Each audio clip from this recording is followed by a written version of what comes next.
ఏదైతే 52% predominant stage ఉందో ఇక్కడ దోపిడీ దుర్మార్గంగా జరుగుతుంది. జీవోఎంఎస్ 91 తీసుకొచ్చారు. యావత్ దేశంలోనే తెలంగాణ రాష్ట్రంగా యూనిఫైడ్ ఏపీ అప్పుడు అది Hyderabad school parents association, HS parents association వల్లనే సాధ్యమైంది. ఇంటర్నేషనల్ స్కూల్ పక్కన ఒలింపియాడ్ ఇలాంటి పేర్లు ఉండొద్దు. ట్యూషన్ ఫీ అంటే ఏంటి? ఫీజు తగ్గించాలి అని పోరాటం ప్రైవేట్ విద్యా సంస్థలపైన చేస్తున్నారా? ఫ్రీ ఎడ్యుకేషన్ ఇవ్వాలి, గవర్నమెంట్ విద్యా సంస్థలు బాగు చేయాలని అడుగుతున్నారా? మీరు ఏమడుగుతున్నారు? యాజ్ పర్ రాజ్యాంగం కాన్స్టిట్యూషన్ ఇచ్చిన రైట్ ప్రకారం మీద మీరు చూస్తే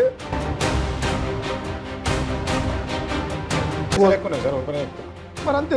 దట్స్ వాట్ వీఆర్ సేయింగ్. పాయింట్కి వచ్చింది. నేను ఇంతకుముందు మన డిస్కషన్ నేను చెప్పిన ట్యాక్స్ చేయండి.